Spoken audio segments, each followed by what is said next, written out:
Halo, selamat pagi adik-adik semua. Puji Tuhan. Sebelum kalian semua beraktivitas, yuk kita sama-sama membaca sebagian firman Tuhan dan mari kita bersama-sama belajar firman Tuhan. Mari kita akan berdoa terlebih dahulu, memohon pimpinan Tuhan. Bapa dalam surga, kami mengucap syukur atas kasih setia Tuhan dalam sepanjang kehidupan kami. Tuhan, kami mau serahkan renungan kami pada pagi hari ini ke dalam pimpinan Tuhan. Biarlah Tuhan sendiri yang menuntun setiap kami dan memampukan kami untuk bisa melakukan perintah Tuhan dalam sepanjang kehidupan kami. Terima kasih ya Tuhan. Hanya di dalam nama Tuhan Yesus kami mengucap syukur dan berdoa. Amin. Adik-adik, hari ini kita mau belajar dari kitab 2 Raja-Raja pasal 16 ayat 1 sampai ke 20. Nanti adik-adik semua diulangi untuk membaca keseluruhan ayatnya. Di sini dengan judul Ahas Raja Yehuda. Jadi Habatus minggu-minggu ini atau bulan ini kita masih belajar mengenai kisah raja-raja baik dari Yehuda maupun dari Israel. Nah, hari ini kita mau belajar kisah dari Raja Ahas. Kita akan membaca dari ayat 1 sampai ke 5. Dalam tahun ke-17 zaman Pekah bin Remalia, Ahas anak Yotam, Raja Yehuda menjadi raja. Ahas berumur 20 tahun pada waktu ia menjadi raja, dan 16 tahun lamanya ia memerintah di Yerusalem. Ia tidak melakukan apa yang benar di mata Tuhan Allahnya seperti Daud bapa leluhurnya, tetapi ia hidup menurut kelakuan raja-raja Israel. Bahkan dia mempersembahkan anaknya sebagai korban dalam api sesuai dengan perbuatan keji bangsa-bangsa yang telah dihalau Tuhan dari depan orang Israel. Ia mempersembahkan dan membakar korban di bukit-bukit pengorbanan dan di atas tempat-tempat yang tinggi dan di bawah setiap pohon yang rimbun. Pada waktu itu, majulah Rezin, Raja Aram dan Pekah bin Remalia, Raja Israel untuk memerangi Yerusalem, dan mereka mengepung Ahas, tetapi mereka tidak dapat mengalahkan dia.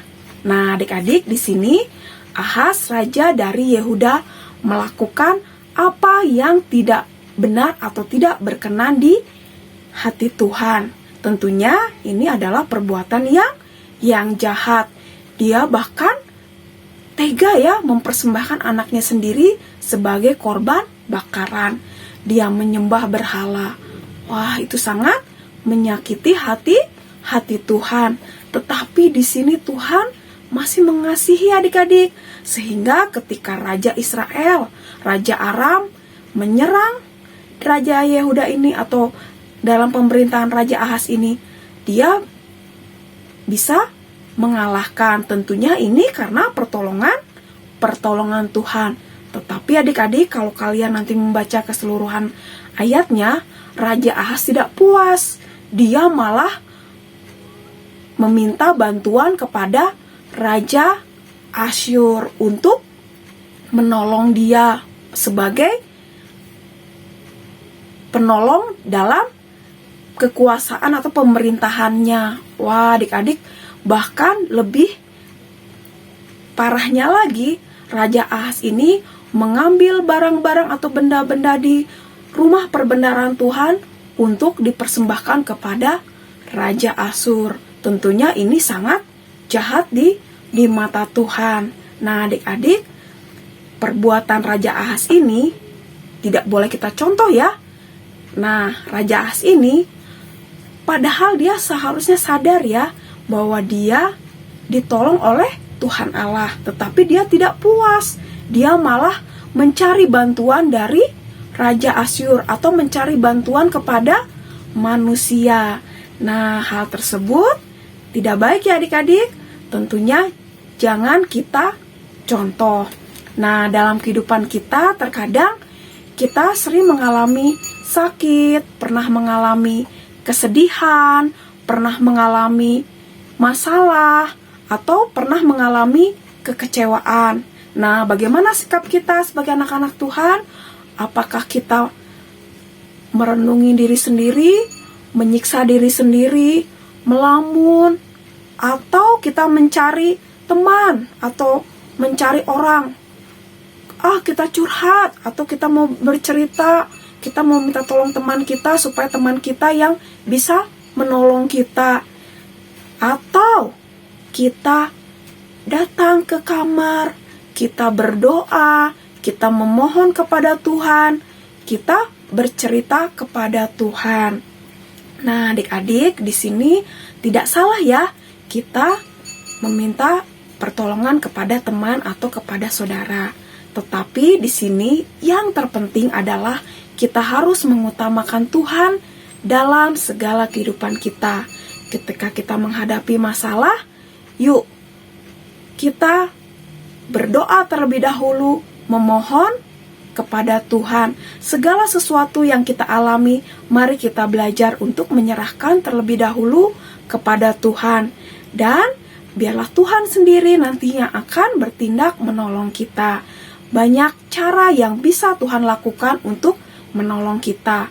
Mungkin teman kita hanya mau mendengarkan kita. Bahkan bisa saja teman kita hanya mendengarkan lalu berbicara lagi kepada yang lain, menceritakan masalah kita kepada orang-orang lain. Nah, adik-adik ingat ya, ketika kita berharap kepada manusia atau kita mengandalkan kekuatan kita sendiri, kita akan kecewa. Tetapi kalau kita mengandalkan Tuhan, Tuhan adalah Allah yang adil dan setia. Tuhan tidak pernah meninggalkan kita sedetik pun. Mari adik-adik, kita belajar untuk selalu mengandalkan Tuhan dalam segala kehidupan kita. Amin. Mari kita berdoa. Terima kasih Tuhan, pagi ini kami diingatkan bagaimana sikap Ahas yang tidak puas kepada pertolongan Tuhan, malah dia mencari pertolongan dari manusia. Tuhan, kami tidak mau mengikuti apa yang dilakukan oleh Ahas, tetapi kami mau Tuhan, dalam hidup kami mau mengandalkan Tuhan. Kami mau hanya Tuhan saja yang ditinggikan dan dimuliakan. Terima kasih Tuhan untuk firman Tuhan pada pagi hari ini. Mampukan kami Tuhan untuk menjadi anak-anak Tuhan yang taat dan setia melakukan perintah Tuhan. Hanya di dalam nama Tuhan Yesus kami mengucap syukur dan berdoa. Amin. Sampai jumpa adik-adik di renungan Habatus selanjutnya. Tuhan Yesus memberkati. Dadah.